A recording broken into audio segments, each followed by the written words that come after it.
மெய்வெளியின் செய்திகள் ஆதரவு வழங்குவோர் Satcon Holidays.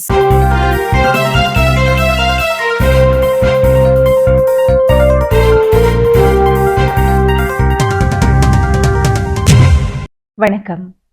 மெய்வெளியின் செய்திகள் வாசித்தளிப்பவர் சுமந்தினி சிவகுமார். முதலில் இலங்கை செய்திகள்.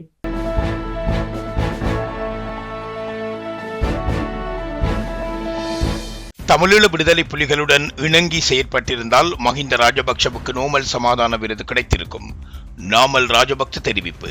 இலங்கையில் போர் இடம்பெற்ற போது தமிழீழ விடுதலை புலிகளுடன் இணங்கி செயற்பட்டிருந்தால் அப்போதைய ஜனாதிபதி மஹிந்த ராஜபக்சவிற்கு நோபல் சமாதான விருது கிடைத்திருக்கும் என நாடாளுமன்ற உறுப்பினர் நாமல் ராஜபக்ச தெரிவித்துள்ளார்.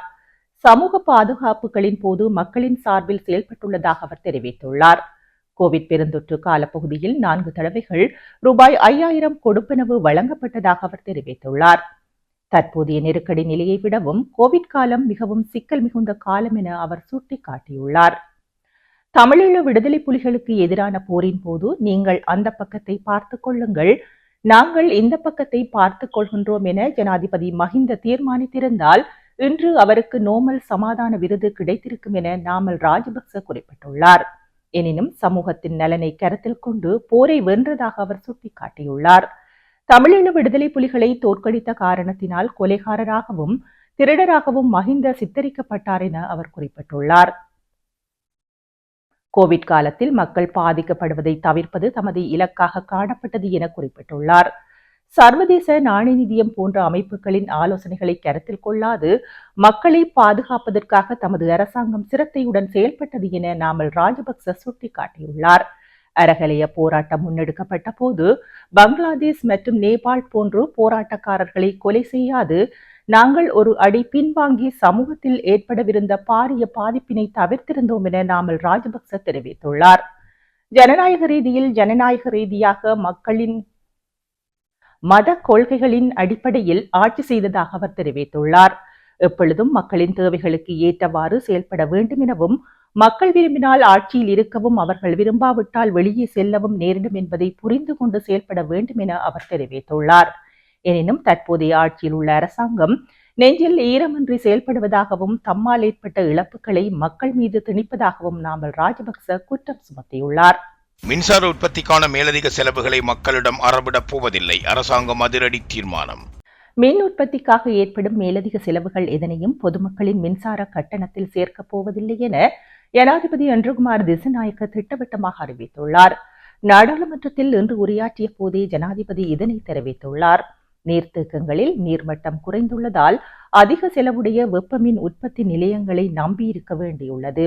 உலக சந்தையில் டீசல், நெப்தா மற்றும் ஃபர்னஸ் ஆயில் ஆகியவற்றின் விலை அதிகரிப்பு, இறக்குமதி செய்யப்படும் நிலக்கரியின் தரம் குறைவாக இருப்பதால் மின் அலகுகள் உற்பத்தியில் சரிவு ஏற்பட்டுள்ளது.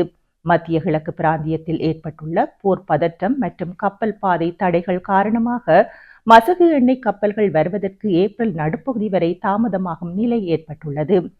மசகு எண்ணெய் தட்டுப்பாடு காரணமாக சபுகஸ்கந்த சுத்திகரிப்பு நிலையம் சில நாட்களுக்கு மூடப்படலாம் என எதிர்பார்க்கப்படுகிறது. இதனால் மின் உற்பத்திக்கு தேவையான நெப்தா மற்றும் ஃபர்னஸ் ஆயிலுக்கு தட்டுப்பாடு ஏற்படும். இதனை தவிர்க்க அதிக செலவில் ஃபர்னஸ் ஆயிலை நேரடியாக இறக்குமதி செய்ய அரசாங்கம் தீர்மானித்துள்ளது. நிலக்கரி தரம் குறித்த பரிசோதனை அறிக்கைகளில் நிலக்கரி தகுதியானது என காட்டப்பட்டாலும் நடைமுறையில் மின் உற்பத்தி குறைவாகவே உள்ளது. ஆகவே சம்பந்தப்பட்ட நிறுவனங்களுக்கு வழங்கப்பட வேண்டிய கொடுப்பனவு நிறுத்தி வைக்கப்பட்டுள்ளது. தரம் குறைந்த நிலக்கரியால் ஏற்படும் மேலதிக உற்பத்தி செலவை ஈடுகட்ட அபராதம் விதிக்கப்பட்டுள்ளது. மின் உற்பத்திக்காக ஏற்படும் இந்த மேலதிக செலவுகள் எதனையும் பொதுமக்களின் மின்சார கட்டணத்தில் சேர்க்கப் போவதில்லை.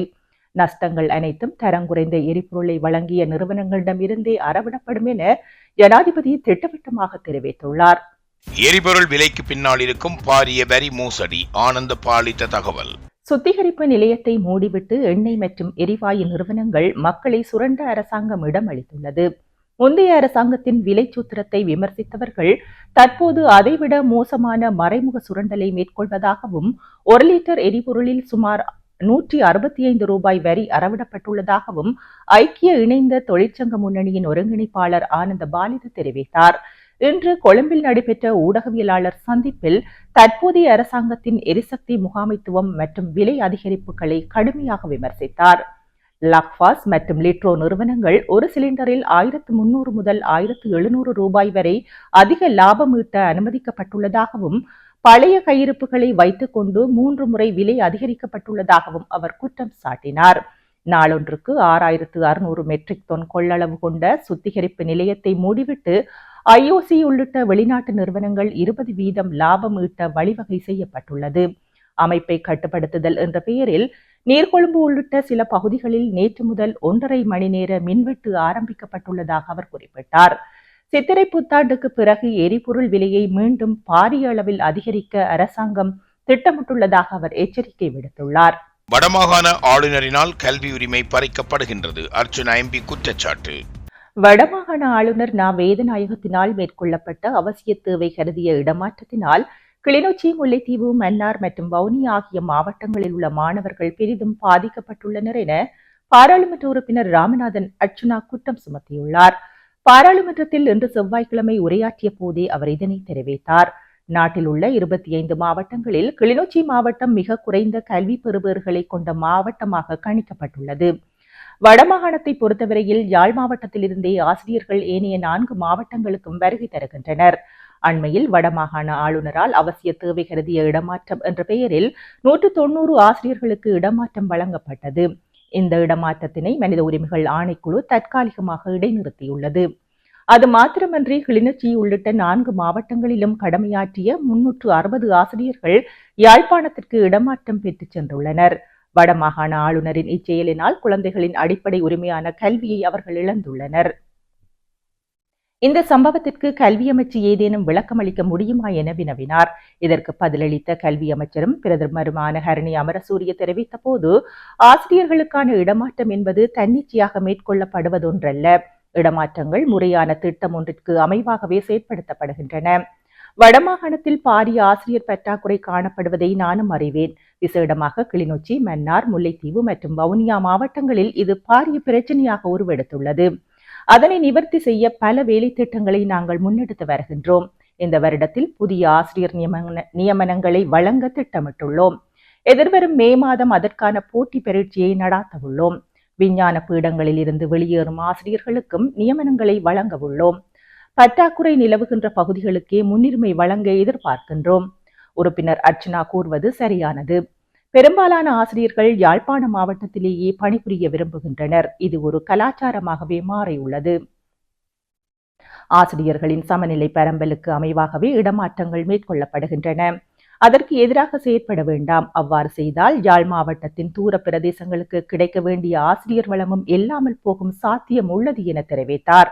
சொத்து, செலவு, வருமான ஆதாரங்கள் சத்திய கடதாசியை வழங்க மஹிந்தவுக்கு உத்தரவு. சொத்துகள், செலவுகள் மற்றும் வருமான ஆதாரங்கள் குறித்து எதிர்வரும் 14 நாட்களுக்குள் சத்திய கடதாசியை சமர்ப்பிக்குமாறு முன்னாள் ஜனாதிபதி மஹிந்த ராஜபக்சவிற்கு இலங்கை ஊழல் விசாரணை ஆணைக்குழு அறிவித்துள்ளது.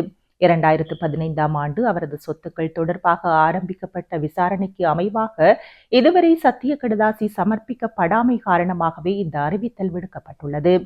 கடந்த 23ஆம் திகதி மஹிந்த ராஜபக்சவிற்கு கடிதம் அனுப்பியுள்ள லஞ்ச ஊழல் விசாரணை ஆணைக்குழு எதிர்வரும் 10ஆம் திகதி அல்லது அதற்கு முன்னதாக குறித்த சத்தியா கடதாசியை ஆணைக்குழுவில் சமர்ப்பிக்குமாறு குறிப்பிடப்பட்டுள்ளது. வித்யா கொலை வழக்கு குற்றவாளி பெண் வைத்தியரிடம் பாலியல் சேட்டை. வித்யா கொலை வழக்கு குற்றச்சாட்டில் தண்டனை பெற்று பல்லேகலையில் உள்ள தும்பரை சிறைச்சாலையில் தடுத்து வைக்கப்பட்டுள்ள கைதியொருவர் தனக்கு சிகிச்சை அளித்த பெண் வைத்தியரிடம் பாலியல் சேட்டை செய்த சம்பவம் ஒன்று இடம்பெற்றுள்ளது. மேற்படி கைதியை பரிசோதனை செய்து கொண்டிருந்த வேளையில் குறித்த கைதி திடீரென வைத்தியரிடம் அநாகரிகமாக நடந்து கொண்டதாக தெரிவிக்கப்படுகிறது. சம்பவம் நடந்தவுடனே அங்கிருந்த சிறைச்சாலை பாதுகாப்பு உத்தியோகத்தர்களும் மருத்துவமனை ஊழியர்களும் உடனடியாக செயற்பட்டு கைதியை கட்டுப்படுத்தினர். இதனால் பெண் வைத்தியர் எவ்வித ஆபத்துமின்றி பாதுகாக்கப்பட்டதாக தெரிவிக்கப்படுகிறது.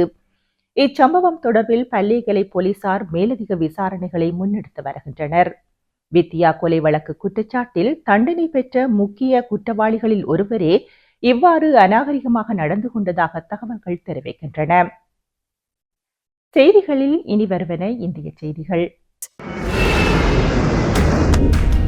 Discover the magic of Sri Lanka with Satkin Holidays. From breathtaking beaches to ancient temples, we offer curated travel itineraries for every kind of traveler. Our experts design the perfect journey, tailored to your needs and interests, ensuring you make the most of your time in Sri Lanka. Experience Sri Lanka's vibrant culture, pristine nature, and world-class hospitality with Satkin Holidays. Book your unforgettable adventure today with Satkin Holidays.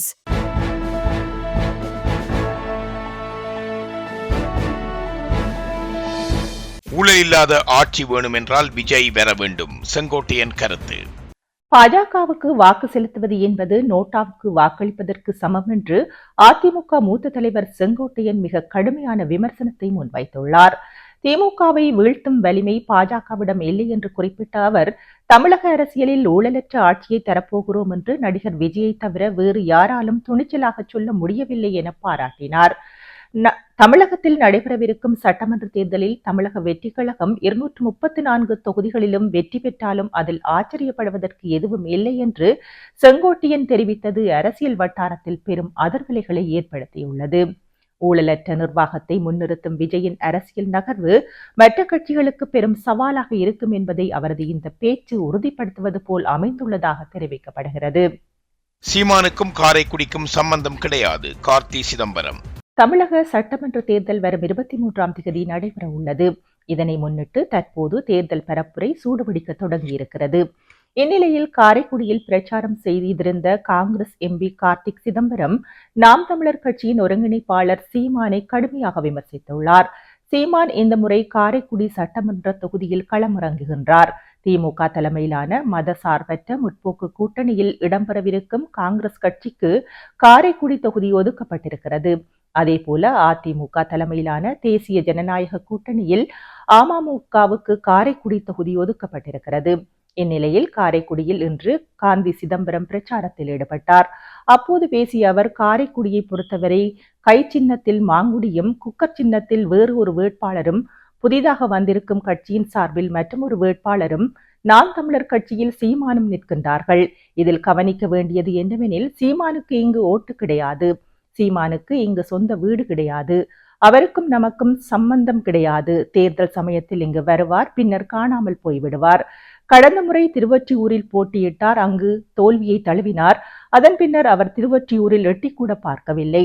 எங்கும் அப்படித்தான். தேர்தல் முடிந்தவுடன் காணாமல் போய்விடுவார். அவர் திரும்பி வர மாட்டார். கடந்த முறை என்னை எதிர்த்து அவர் கட்சியின் சார்பில் ஒரு பெண் போட்டியிட்டார், தோல்வியடைந்தார். அதன் பின்னர் அவர் இந்த பக்கமே எட்டி பார்க்கவில்லை.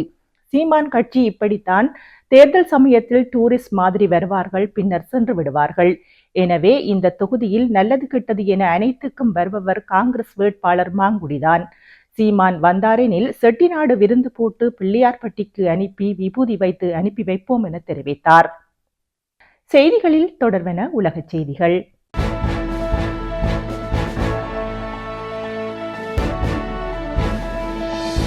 ஈரானை ஒரே இரவில் அழித்துவிட முடியும், அமெரிக்க ஜனாதிபதி டொனால்ட் ட்ரம்ப் கடும் எச்சரிக்கை. ஈரானை ஒரே இரவில் அழித்துவிட முடியும் என்று அமெரிக்க ஜனாதிபதி டொனால்ட் ட்ரம்ப் கடும் எச்சரிக்கை விடுத்துள்ளார். ஹார்முஸ் நீரிணையை திறப்பதற்காக ஈரானுக்கு வழங்கப்பட்ட கால அவகாசம் இன்று இரவு 8 மணியுடன் நிறைவடைவதாக அவர் சுட்டிக்காட்டியுள்ளார். வெள்ளை மாளிகையில் நடைபெற்ற ஊடகவியலாளர் சந்திப்பில் கலந்து கொண்டு கருத்து தெரிவிக்கும் போதே ட்ரம்ப் இதனை தெரிவித்தார்.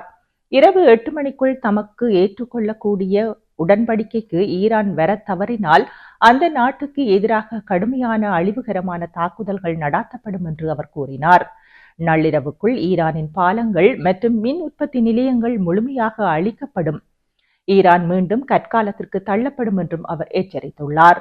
இன்றைய தினத்திற்கு பிறகு ஈரானுக்கு மீண்டும் எந்த ஒரு கால அவகாசமும் வழங்கப்பட மாட்டாது என்று வலியுறுத்திய ட்ரம்ப் இந்த போருக்கு ஆதரவு வழங்காத நாடுகள் மீதும் குற்றச்சாட்டுகளை முன்வைத்தார். சுமார் 1.5 மணித்தியாலங்கள் நீடித்த இந்த ஊடகவியலாளர் சந்திப்பில் ஈரானால் சுட்டு வீழ்த்தப்பட்ட அமெரிக்க போர் விமானத்தில் இருந்த ராணுவ வீரரை மீட்பதற்காக முன்னெடுக்கப்பட்ட நடவடிக்கை குறித்தும் அவர் விரிவாக விளக்கமளித்தார். அந்த நடவடிக்கை மிகவும் பயங்கரமானது என்றும் அதில் உயிரை பணயம் வைத்து செயற்பட்ட வீரர்களுக்கு தனது மரியாதையை தெரிவிப்பதாகவும் அவர் கூறினார். இதேவேளை மத்திய கிழக்கின் போர் மோதல்களை முடிவுக்கு கொண்டு வருவதற்காக முன்வைக்கப்பட்ட தற்காலிக போர் நிறுத்தத்தை ஈரான் நிராகரித்துள்ளதாக தகவல்கள் தெரிவிக்கின்றன. பாகிஸ்தானால் முன்வைக்கப்பட்ட இந்த போர் நிறுத்த யோசனைக்கு ஈரான் உத்தியோகபூர்வமாக பதிலளித்துள்ளதுடன் தற்காலிக போர் நிறுத்தத்திற்கு பதிலாக போரை நிரந்தரமாக முடிவுக்கு கொண்டுவர வேண்டியதன் அவசியத்தை வலியுறுத்தியுள்ளது. இதற்காக ஈரான் 10 அம்சங்களை கொண்ட கோரிக்கை அறிக்கை ஒன்றையும் சமர்ப்பித்துள்ளமை குறிப்பிடத்தக்கது. சுயநினைவற்ற நிலையில் ஈரானின் புதிய உச்ச தலைவர் மொஜ்தபா கமேனி ஹோமில் மருத்துவ சிகிச்சை பெறுவதாக தகவல். அமெரிக்க மற்றும் இஸ்ரேலிய தாக்குதல்களில் காயமடைந்த ஈரானின் புதிய உச்ச தலைவர் மொஜ்தபா கமேனி தற்போது சுயநினைவற்ற நிலையில் புனித நகரமான கோமில் மருத்துவ சிகிச்சை பெற்று வருவதாக தகவல்கள் வெளியாகியுள்ளன. மொஜ்தபா கமேனி சுயநினைவின்றி இருப்பதாகவும் தீவிர சிகிச்சை பெற்று வருவதாகவும் தூதரக குறிப்பொன்றை மேற்கோள் காட்டி தி டைம்ஸ் செய்தி வெளியிட்டுள்ளது. ஈரானின் உச்ச தலைவர் தலைமறைவாகியுள்ளதாக செய்திகள் வெளியான நிலையில் அவரது இருப்பிடம் வெளிப்படுத்தப்படுவது இதுவே முதன்முறையாகும். தலைநகர் தெஹ்ரானுக்கு தெற்கே 87 மைல் தொலைவில் உள்ள ஹோம் நகரம் சியா இஸ்லாமியர்களின் புனித தலமாகவும் மத தலைநகராகவும் கருதப்படுகிறது. உச்ச தலைவர் தலைமறைவாக இருப்பதாக கூறப்பட்ட நிலையில் அமெரிக்க மற்றும் இஸ்ரேலிய உளவு அமைப்புகளுக்கு தெரிந்திருந்த அவரது இருப்பிடம் தற்போதுதான் முதன்முறையாக பொதுவெளியில் கசிந்துள்ளது. மொஜ்தபா கமேனி பதவிக்கு வந்தது முதல் இதுவரை பொதுவெளியில் தோன்றவில்லை. ஈரான் அரசு ஊடகங்கள் அவர் கூறியதாக சில செய்திகளை வெளியிட்டாலும் அவரது நேரடி வீடியோ காட்சிகளோ புகைப்படங்களோ வெளியாகவில்லை என்பது இந்த தகவல்களை உறுதிப்படுத்தும் விதமாக அமைந்துள்ளது. இதனிடையே மறைந்த உச்ச தலைவர் அயத்துல்லா கமேனியின் உடலை ஹோம் நகரில் அடக்கம் செய்வதற்கான ஏற்பாடுகள் தீவிரமாக நடைபெற்று வருவதாகவும் தகவல்கள் தெரிவிக்கின்றன. இத்துடன் மெய்வெளியின் செய்திகள் நிறைவு பெற்றன. மெய்வெளியின் மேலதிக செய்திகளை பார்வையிட www.மெய்வெளி.com என்னும் இணையதளத்தை பார்வையிடுங்கள். மேலும் மெய்வெளி ஆப்பையும் பதிவிறக்கம் செய்து கொள்ளுங்கள். வணக்கம்.